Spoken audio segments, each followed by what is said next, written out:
درود بر شما بیننده ارجمند. طاهری سفر هستم و تا 15 دقیقه دیگر در برنامه خبری و تحلیلی اخباری آزادی همراه شما. در ابتدا نگاهی به عنوان چندی از خبر و گزارش‌های برنامه. متخصصان سبب پایین‌روی قرب روبل را در تاجیکستان شرح دادند. مردم پایبند به پول مهاجران میگویند از حالا به مشکل گرفتار شدند. وقتی که رای میکنه قرب پس شده پکشنی دادند نمیشود، خیلی ضرر دیدیم. رهبری گروه زرخریدان واگنر و فرماندهان دیگرش با ولادیمیر پوتین رئیس جمهوری روسیه ملاقات کردند. چرا استادان سابقه و عنواندار تاجیک در دانشگاه‌های کشور کم شدند؟ آنها را از کار راندند و یا خودشان رفتند؟ در یک ماه در تمام مکتب‌های عالی سن نشسته جواب دادند. ولادیمیر پوتین رئیس جمهوری روسیه با یوگنی پریگوژین رهبری گروه زرخریدان واگنر ملاقات کرده است. دیمیتری پیسکوف سخنگوی کرمل گفت در واقع رئیس جمهور روز 29 ایون چنین جلسه داشت و 35 نفر را دعوت کرد، همه فرماندهان و رهبران شرکت از جمله پریگوژین را. با گفته پیسکوف رهبران واگنر گفتند که به جنگ در اوکراین ادامه می‌دهند. زرخریدان گروه واگنر شب 23 ایون شهر رستاوی لبیدان را اشغال کردند و به طرف مسکو روان شدند.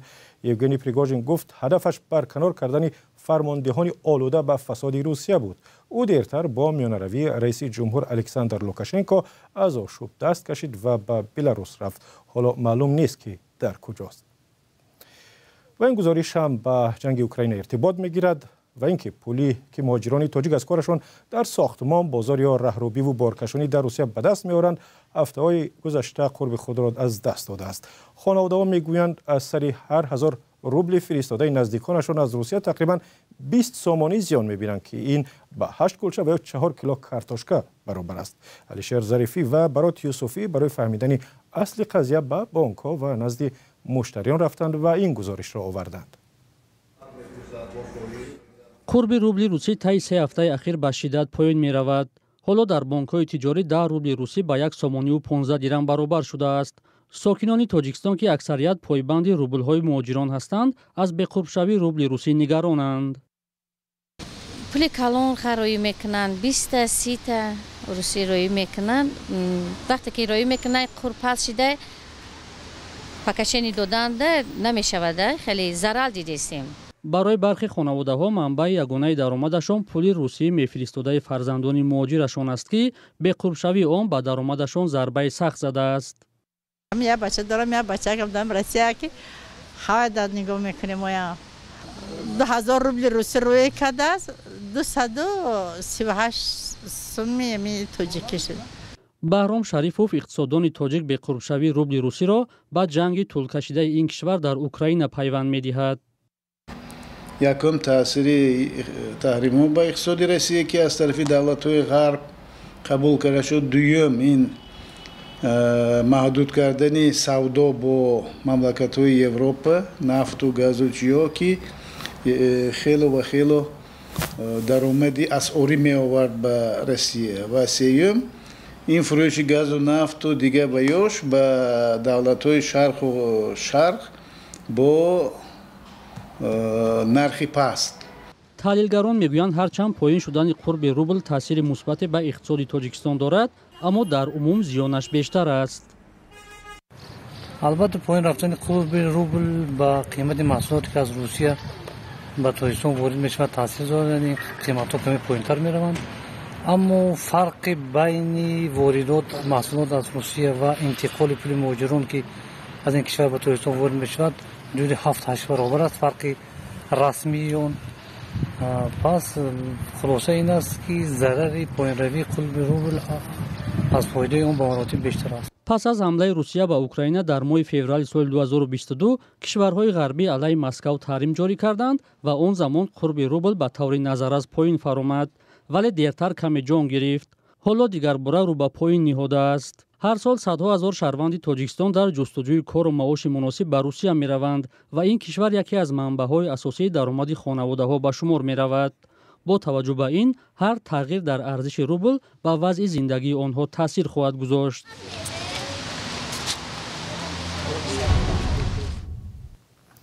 شوکت میرزیف رهبر فعلی ازبکستان را بار دیگر پرزیدنت این همسایه کشور تاجیکستان اعلام کردند.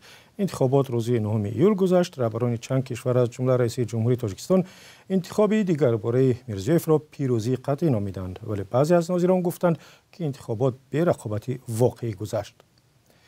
همکار ما میرزا نبی خالقزاد انتخابات ازبکستان را پیگیری میکرد و میرزا نبی نتیجه چی شد؟ سلام به بیننده‌های عزیز. انتخابات ازبکستان آرام و به هیاهو گذشت و طبق پیش بینی شوکت میرزیف در کرسی خودش ماند. این دوره سیوم ریاست جمهوری وی است. بر اساس قانون اساسی ازبکستان که در ماه اپریل امسال تغییر دادند، میرزیف امکان دارد تا سال 2037 یعنی 14 سال در قدرت بماند. نگرانی‌ها از آن است که تا آن وقت وی اطرافیانش برای نگاه داشتن حکومت حقوق آدمان را نقض و بخشای مهم سیاست و تجارت را انحصار خواهند کرد. با این حال کمیسیون مرکزی انتخابات ازبکستان روز 10 ایول شوکت میرزیف را برنده اعلام کرد و گفت که بر اساس نتیجه های ابتدایی وی بیش از 87% آواز گرفته است. بعضی از سیاستشناسان از جمله رفیل ستاروف انتخابات را به رقابت و مخالفت واقعی و بازگشت آشکار به گذشته استبدادی تصویر کردند. با سیاستشناس گالیا ابراهیمووا نیز صحبت داشتیم و او گفت که این انتخابات بازگشت به دوران کریموف است. ناظران سازمان امنیت و همکاری در اروپا گفتند که انتخابات ازبکستان رقابت واقعی نداشت. آنها گفتند که برای برگزاری انتخابات دموکراتی در ازبکستان تغییرات جدی ضرور است، چیزی که قبول اجراش آسان نبوده است. و میرزا نبی در آغاز به قدرت رسیدن شوکت میرزیف بسیاری او را با شروع یک اصلاحات و دیگرگونی در ازبکستان ستایش میکردند و حالا نظرها به کار و گشتایش تو اندازه دیگر شده است. چرا؟ ببینید، همونطوری که میدانیم شوکت میرزیف در گذشته 13 سال سروزیر حکومت اسلام کریموف بود و سال 2016 پس از مرگ وی زمام سیاست را در ازبکستان به دستش گرفت. هرچند به مخالفان واقعی امکان کار و بیان موقع نداد، بعضی از گناهکاران را با انگیزه های دینی و سیاسی رها کرد. برای سرمایه گذاری در این کشور سبکی داد. سرحدهای چندین سال بسته ازبکستان را با تاجیکستان هم باز کرد، اما دیرتر از راهی رفت که رهبران اکثر کشورهای آسیای مرکزی آن را پیمودند و یا در حال حاضر میپیمایند، یعنی به قبل ناظران غربی نقض حقوق آدمان و سرکوب دیگراندیشان. کریس ریکلتون شارح سیاسی رادیو آزادی هم میگوید که قضیه قرقلپاکستان در تابستان سال گذشته شخصیت و چهره میرزیف را یک نوع داغدار کرد. در آن حادثه ناراضیان را سرکوب کردند و دیگراندیشان را دستگیر و زندانی نمودند. شوکت میرزیف 66 ساله است و بار سوم است که در انتخابات اشتراک کرده پیروز اعلام می‌گردد. تشکر. همکارم میرزا نبی خالقزاد درباره انتخابات ریاست جمهوری در ازبکستان صحبت می‌کرد.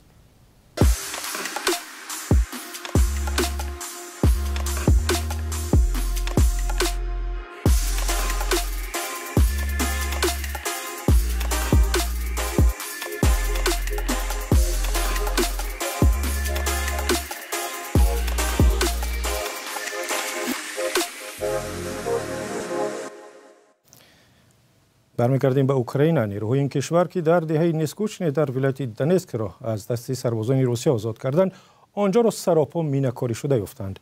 دهاتی مینه‌کاری شده از یک طرف و کمینگاه و استحکام‌های سختی نیروهای روسیه حمله‌های جوابی نیروهای اوکراین و پیشروی آنها را دشوار کرده است.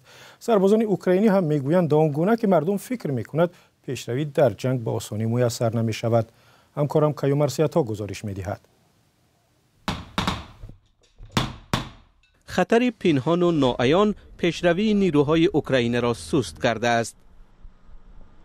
این روستا را نیروهای اوکراینی چند پیش آزاد کردند، ولی پیش از عقب نشینی سربازان روس در دهه اسلحه کشنده کشت کردند. در تمام کوچه ها مینه گذاشتند. وقتی وارد دهه شدیم درآمدگاه آن را هم مینه گذاری کردند. با پایم کنار زده حرکت کردیم. سربازان اوکراینی با احتیاط حرکت میکنند تا به مینه بر نخورند. این نمونه از مانع در راه عملیات جوابی است.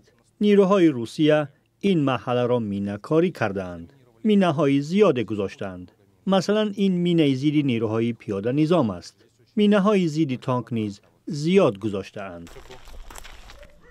به این گروه سربازان میسر شده است که قسمی از مینه ها را برچینند.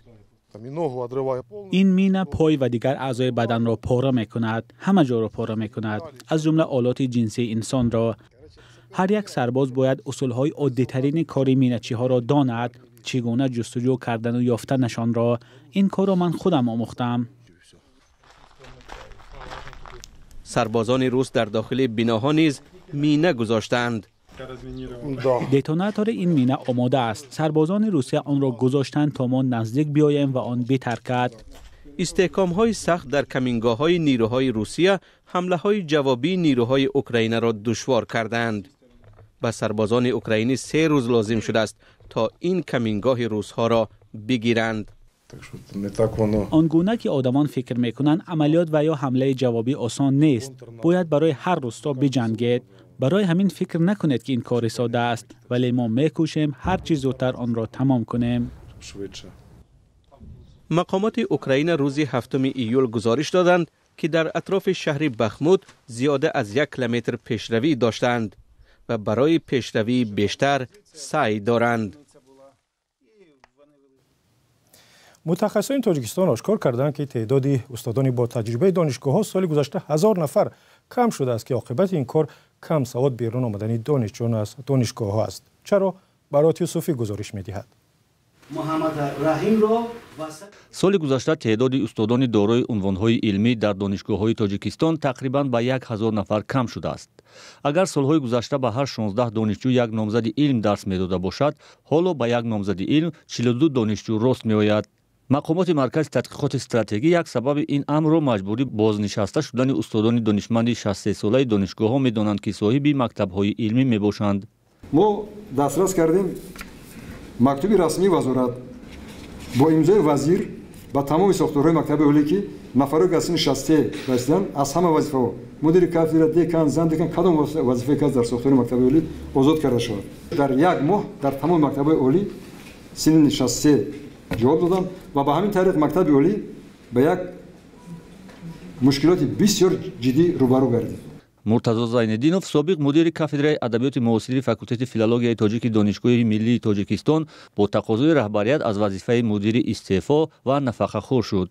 او طول تقریبا 10 سال مدیریت کافدرای ادبیات معاصر تاجیک در فاکولته فیلولوژیای تاجیک دانشگاه ملی تاجیکستان را به ذمه داشت. همون بهانه شد مورد شما ورشدگی نفقه رفتور گفتن که نیاز مولد داره کارهای شروعی علمان است و آدم کار فرستاده است و دوری و به کافدرای این قدر آبرو پیدا کرد، نفوذ پیدا کرد، ممکن خیلی زیاد باشد.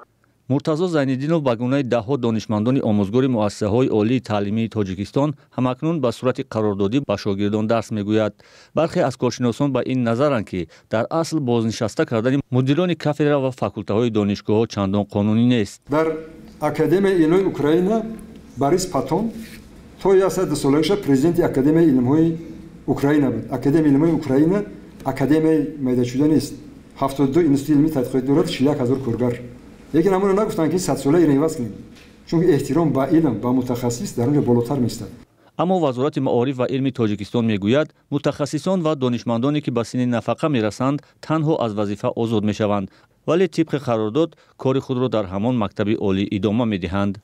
در مؤسسه تعلیمی دولتی دانشگاه دولتی خوجان به نام باباجان غفوروف عین حال زیاده از 900 نفر آموزگار کار و فعالیت میکنند. از این مقدار 900 نفر 54 نفر دکترای علم میباشند و اینچنین زیاده از 400 نفر نامزد علم میباشند. از همین مقدار 54 نفر دکتران علم زیاده از 30 نفرشون یعنی که 55% رو تشکیل میدهد. سن و سالشون از 60 بالا است، لیکن در مؤسسه خوشبختانه کار و فعالیت کرده شدند. با اعتقاد نیازی شماره استادان عنواندار در مکتب‌های عالی کشور کم نشده بلکه بیشتر شده است. تنها در یک سال گذشته حدود 1000 نامزدهای علم از کار دانشگاه‌ها رفته‌اند. همه ساله بیش از 60000 داوطلب به شاگردی دانشگاه‌های تاجیکستان پذیرفته می‌شوند. اخبار آزادی اینجا به پایان میرسد. سپاس که تا این لحظه ما را همراهی کردید. تا دیدار در برنامه‌های دیگر.